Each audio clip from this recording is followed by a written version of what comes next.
lọ́jọ́ tòní ohun tí fẹ́ máa sọ̀rọ̀ nípa ẹ̀ ni àwọn ìdojúkọ tí àwa aláwọ̀ dúdú máa ń dojúkọ látara wípé a appreciate àṣà àti ìṣe wa. Ẹ káàárọ̀, ẹ káàsán, ẹ káalẹ́ ní gbogbo ibikíbi tí ẹ bá ti ń wò mí. Orúkọ tèmi ni Larry Ìjẹ́ Ọmọlúàbí. Gẹ́gẹ́ bí ẹ ti mọ̀, ọ̀rọ̀ ìyànjú àti jíjẹ́ ọmọlúàbí ni ohun tí máa ń sọ̀rọ̀ lé lórí, pàápàá jùlọ ní àárín àwọ̀ ọ̀dọ́. Lọ́jọ́ tòní ohun tí fẹ́ máa sọ̀rọ̀ nípa ẹ̀ ni àwọn ìdojúkọ tí àwa aláwọ̀ dúdú máa ń dojúkọ látara wípé a appreciate àṣà àti ìṣe wa. Lákọ̀ọ́kọ́, àwọn tí máa dẹ̀bi ọ̀rọ̀ yìí lé lórí ni àwọn ìjọba àti àwọn tó jẹ́ elite wa. Gẹ́gẹ́ bí a ti mọ̀ pé tí ìlú bá máa da,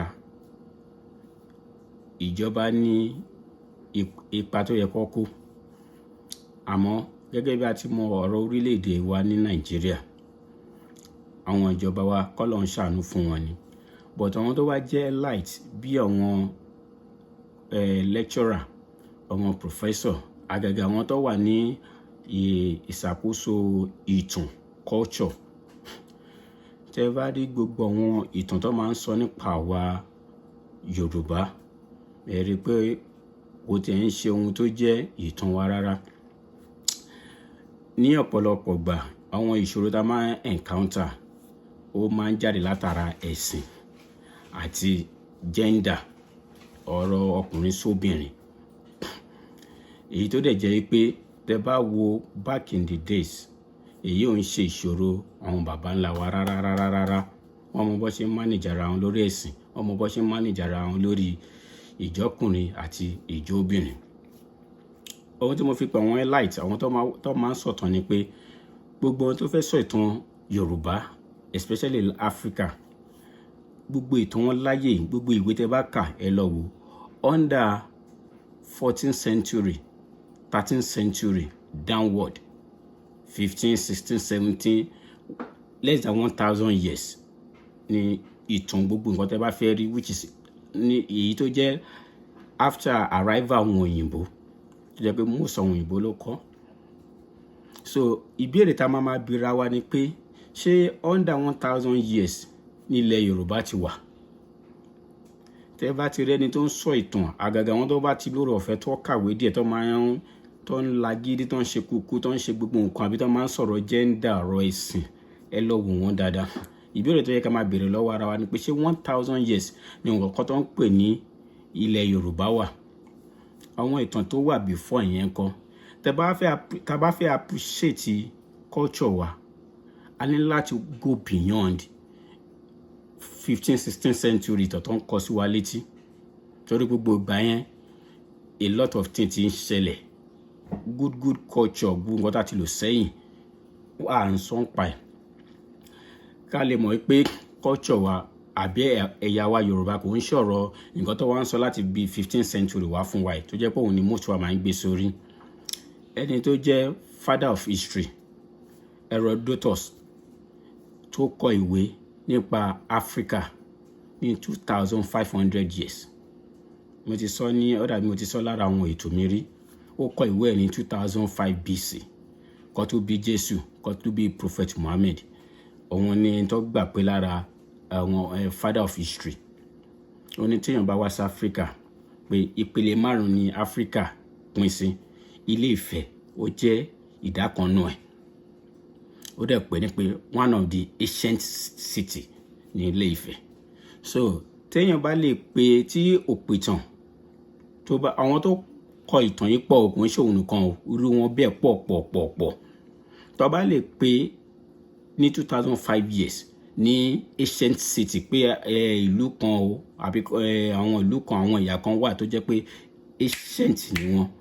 Kò ń ṣe pé bí kọ́dún 3, 4, 5 kó má ti lọ lórí irú ẹ̀yà bẹ́ẹ̀ kí wọ́n wá hàdí 2005 títí ẹ̀ mọ́. So báwo làwọn tó jẹ́ bàbá ńlá wa ṣe lò gbangba yìí? Torí a lot of challenges tí à ń go through nsìn, tí a bá máa fall back, kò sí bá ṣe fẹ́ wá solutions, tí a bá máa mọ ìpilẹ̀ṣẹ̀, tí a bá dẹ̀ bá mọ bí taniwá gangan, ẹ̀sìn tó ń dájà lẹ́sìn lára torí pé àwọn understand bá a ṣe jẹ́ àti pé kí ni concept ẹ̀sìn. fún àpẹẹrẹ ẹ wo Arab ẹ dẹ̀ wo àwọn òyìnbó tó mú ẹ̀sìn wá. Arab tó ní ẹ̀sìn Islam gbogbo lójú most àwọn èèyàn tó ń ṣẹ̀sìn gbogbo nǹkan tí ó bá jẹ́ nǹkan culture dúdú àbí àwa Yorùbá bẹ́ẹ̀ ni pé fún àpẹẹrẹ bẹ́ẹ̀ ni pé a láìkí àwọn obìnrin pé modern days but ẹ dẹ̀ rí pé àwọn Arab tó mú ẹ̀sìn wá ní culture tí wọ́n gangan kó tó di pé Ànábì wa Prophet Muhammad dé wọ́n máa ń bẹ́ orí obìnrin tó bá bí ọmọ obìnrin ọmọkùnrin lọ believe pé lọ value ìtàn history tó wọ̀n ni lára nǹkan tí Prophet Muhammad dé tó wá parẹ́ ni ní tí àwọn Israel àwọn náà ní tiwọn but ìyẹn kọ́ ni mo sọ mọ́ rẹ̀ try láti tẹ́ńbẹ́lú ẹ̀yà ẹlẹ́yà but ẹ wo ìran Yorùbá kò sígbà kan tá fi sọ pé obìnrin ò ń ṣe wọ́n ń ṣe ọmọ ìdí tó máa fi hàn sí wa dáadáa ni pé kẹ́lẹ̀ lè fi mọ́ bó ṣe rí àwọn ìyá wa tẹ́ bá wẹ̀sìn Islam tẹ́ bá wẹ̀sìn Christian àwọn ìyá wa ló pọ̀ jù ń bẹ mùsùlùmí ni mí which is mo dey proud of it torí tá a bá ti ń sọ̀rọ̀ culture ibi tí a máa ti ń ṣàwọn àṣìṣe ni pé tí a bá ti ń sọ̀rọ̀ culture sìn it means àwọn èèyàn máa rò pé bí èèyàn ń ṣe Christian ẹni tó bá ti ń sọ̀rọ̀ culture àbí tó bá ti gbọ́dọ̀ culture dání kò ń ṣe Christian àbí kò ń ṣe Muslim ayé ẹ̀sìn ọ̀tọ̀ ayé ẹ̀yà ọ̀tọ̀ Muslim ni mí but Muslim mi mo lè béèrè nǹkan tí mi ò gbàgbọ́ ni pé ká máa sọ pé ẹni tó just believe ẹni tó bá ti ń béèrè ìbéèrè nínú Christian anti Christ ni àbẹ́ni tó bá ti ń béèrè ìbéèrè nínú Muslim pé no ẹ̀sìn tó bá ti sọ pé ká má lè béèrè ìbéèrè ká má lè sọ pé báwo lè ṣe jẹ́ bẹ́ẹ̀ kò sí nǹkan tó ń pè kò sí ohun tó fi yàtọ̀ sí ìmúnisìn tí nǹkan ò bá yéèyàn àbí báwo lè ṣe jẹ́ ó wá lè jẹ́ ẹni tá à ń béèrè lọ́wọ́ ẹ̀ nítorí ẹ̀sìn Islam àbẹ́sìn Christian ó ń fàyè gbà nígbà ayé Jésù wọ́n béèrè lọ́wọ́ ẹ̀ nígbà ayé Prophet Muhammad wọ́n béèrè but láyé ìsìn gbogbo wọn tó ń pera àwọn scholar tó fẹ́ gbé gbá pé àwọn ni sheik àbáwọn ni kínní tẹ́ bá béèrè tó wà technical lọ́wọ́ wọn ò ní lè dáhùn wọn ò tún wá nílé mọ̀ bó ṣe máa pẹ́lẹ̀ àbí kó sọ pé àwọn ò mọ̀ tí kò ń ṣe ohun ìtìjú ibi tí wàhálà yẹn ti máa ń bẹ̀rẹ̀ nìyẹn. So nínú ìran Yorùbá àwa máa appreciate obìnrin torí lára big problem tá à ní sìn òun ọ̀rọ̀ gender issue. So àwa máa appreciate obìnrin débi pé tẹ́ bá wo gbogbo àwọn tó jẹ́ legend wa lọ bí bá jẹ́ ń dárúkọ Ògún Ṣàngó Ọbàtálá Ọ̀rúnmìlà lẹ máa gbọ́ Ọya lẹ máa gbọ́ Ọ̀ṣun lẹ máa gbọ́ value àwọn obìnrin bá a ṣe náà àwọn ọkùnrin tó jẹ́ legend lánàá àwọn ìyá wa tó jẹ́ legend.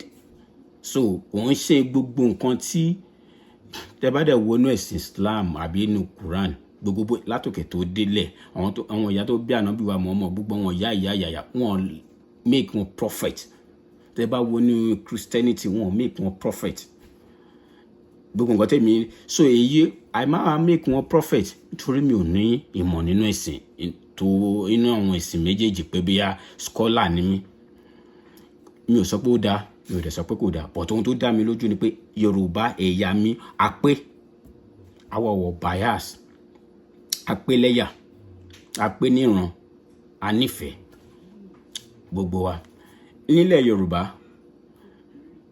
gbogbo bí ẹ̀sìn ṣe wá destabilize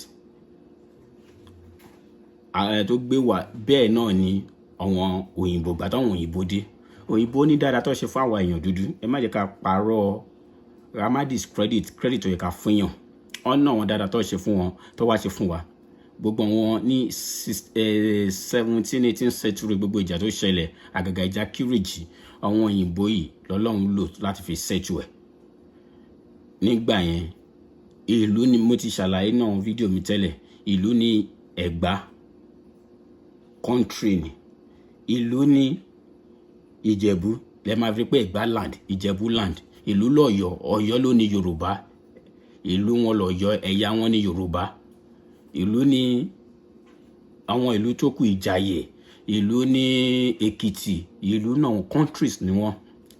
Bí UK ṣe wà nísìn tó jẹ́ United Kingdom, tó dẹ̀ ní ti Wales, ti Ireland, gbogbo wọn Scotland tó yọ ń bẹ̀. Ilé Ifẹ̀ ló wá jẹ́ orírun wa tó jẹ́ bí United Kingdom, England. Táwọn ìlú ìwà yọ kúrò táwọn lọ dá country wọn sílẹ̀, Ìjẹ̀bú, Ẹ̀gbá, gbogbo bí Ilé Ifẹ̀ ṣe rí nìyẹn nígbà yẹn.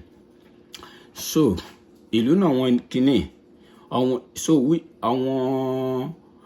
èèyàn kan lè kú gírì pé òun wọ láti Ẹ̀gbá lọ sí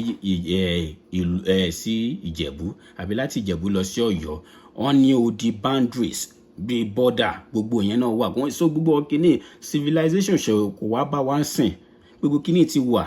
But nítorí kí n go beyond àwọn ìtàn tó fẹ́ jẹ́ ká gbọ́.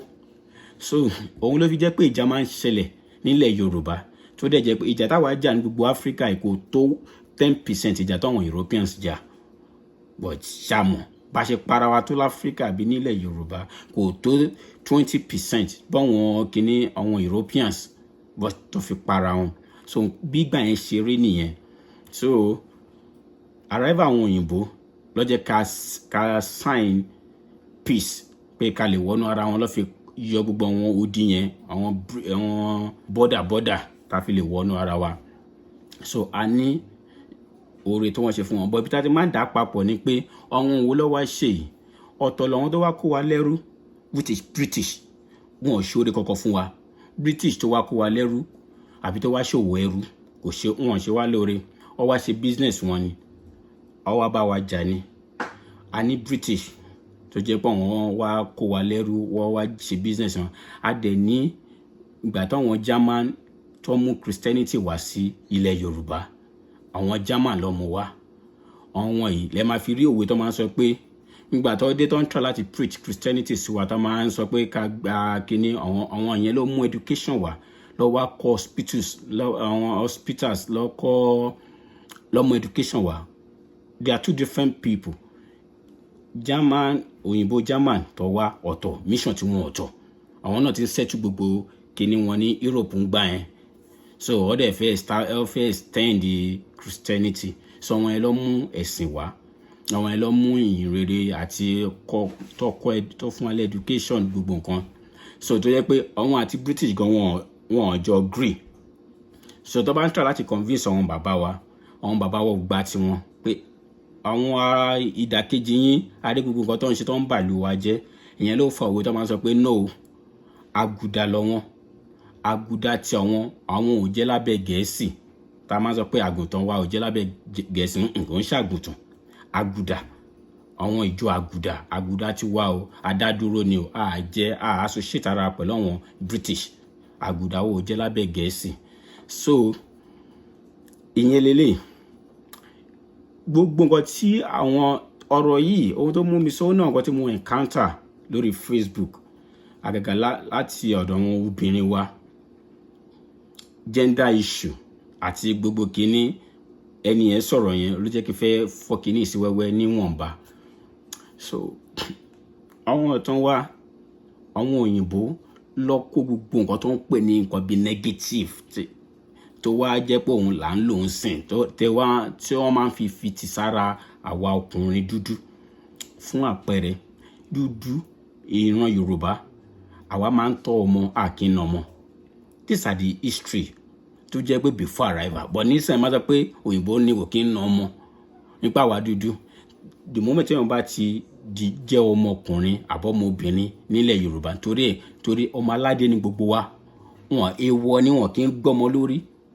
Àgàgà wọn tó wà ní ìdílé ọba, wọn kì í gbọ́mọ lórí, wọn kì í na ọmọ. Prince ayé ọmọ máa ń gbádùn gbogbo kíní náà wọn òyìnbó rí pé báwo náà people ṣe máa ṣe tó máa fi rí báyìí pé way of life wọn dà. A ní láti destabilize wọn ni. Òyìnbó ló ní word tó sọ pé spare the rod and spoil the child. Spare the rod and spoil the child. Ṣé náà ọ̀rọ̀ wa ni? Àwọn òkè náà ọmọ, àwọn ọlọ́gbé nínú ọmọ wa. Later lọ máa dẹ̀ ṣàlàyé bó ṣe máa ń ṣe.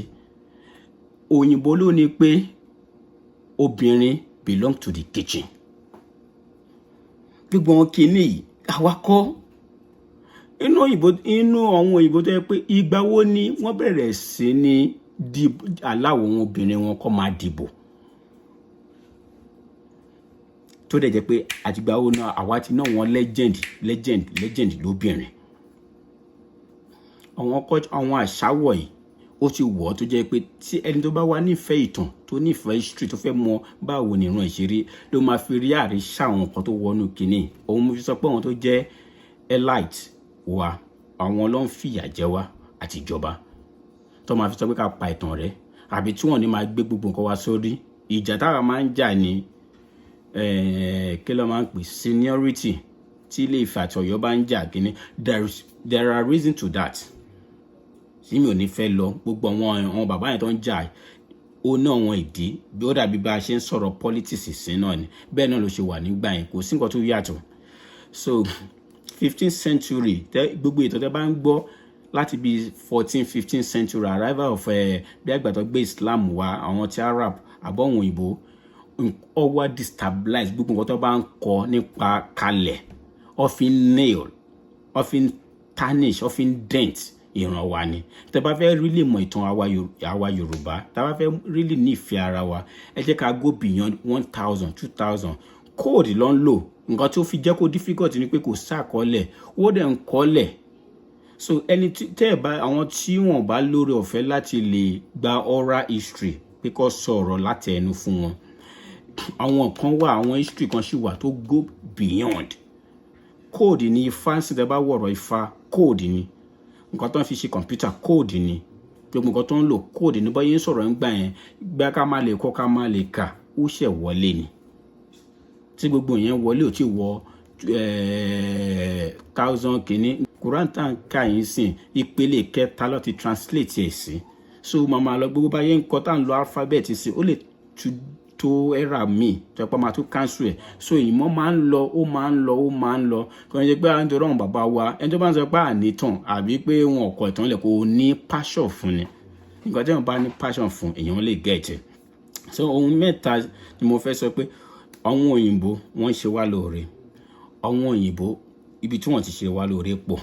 A ní láti tá bá fẹ́ nífẹ̀ẹ́ tá fẹ́ grow as a nation a ní láti ní mọ culture wa.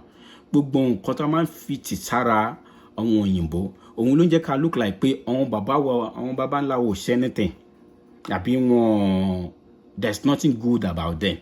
Nígbà tí ẹ bá ń sọ ìtàn fún wa pé Mungo Park ló wá discover river Niger tẹ̀dẹ̀ ń gbé yẹn sínú syllabus wa dẹ̀dẹ̀ ń sọ fún wa gẹ́gẹ́ bí ìtàn pé ká máa àwọn èèyàn wà nílùú ẹ wá ní gbé yẹn kan Mungo Park wa òun ló wá discover river Niger. Ṣé bẹ́ẹ̀ náà la ṣe wá hate ìran wa tó ni pé kò sí nǹkan tó dáa. Mary Slessor ló stop pípa ìbejì. Ẹ wá ní tẹ̀ sọ pé ní Port Harcourt ẹ sọ pé ní Nàìjíríà táwa nífẹ̀ẹ́ ìbejì débi pé a tún máa ń gbé ère fún wọn tí kan bá kú gan wọ́n máa gbé ère ìkejì tá a fi gbà kọ́kọ́ pa ìbejì rí ní Port Harcourt kó dẹ̀ tó di pé wọ́n bẹ̀rẹ̀ sí ń pa ìbejì. Ṣé bó ṣe rí ní 1000 2000 years ago nìyẹn. Nǹkan kan ló máa ṣẹlẹ̀ tó máa mú culture kan wọnú ẹ̀ ìgbà kan náà dẹ̀ ló máa stop. Ní Port Harcourt wọn kì í pa ìbejì wọn tẹ́lẹ̀ incident ló ṣẹlẹ̀ tó di pé wọ́n ní kó máa pa ìbejì ó dẹ̀ yọ padà discover but gbogbo ìtàn tí wá believe nínú ara wa as a race as ìran. Èyí yóò dẹ̀ lè jẹ́ ká grow. Conflict máa bẹ̀rẹ̀ a máa ní issue all the time. Ẹ jẹ́ ká nífẹ̀ẹ́ ara wa. Òun ni ọ̀rọ̀ tí máa ń sọ ní nínífẹ̀ẹ́ ara ẹni àti jíjẹ́ ọmọlúwàbí. Téèyàn bá nífẹ̀ẹ́ ara ẹni ẹ̀sìn kò lè ever déjà lẹ̀ láàárín èmi àti èèyàn. Race àbí ẹ̀yà ìran kò lè ever déjà lẹ̀ torí nínífẹ̀ẹ́ èèyàn ó beyond gbogbo anything ẹ̀yà ẹ̀sìn àbí whatever. Ẹ jẹ́ ká nífẹ̀ẹ́ ara wa. Ẹ dẹ̀ jẹ́ ká believe nínú àwọn bàbá. Ẹ̀mí kan ní òun ṣe bóyá onífà bí nǹkan àbí ẹlẹ́sìn pé mo wà fanatics lórí nǹkan kan but mo nífẹ̀ẹ́ ìran mi ẹ̀yà mi torí Arabu nífẹ̀ẹ́ ìran ẹ̀ white nífẹ̀ẹ́ ìran ẹ̀. We just have to love our ancestors. Tẹ́ bá rò kó bí ó ní àwọn nǹkan tí wọ́n ṣe tí kò dáa tó ẹ jẹ́ ká yọ kúrò. Tẹ́ bá ń sọ̀rọ̀ polygamy kí ni reason tó fi ní pé ká máa ní ìyàwó àwọn tọ́wọ̀n bàbá wa fi ní kí ni reason sìn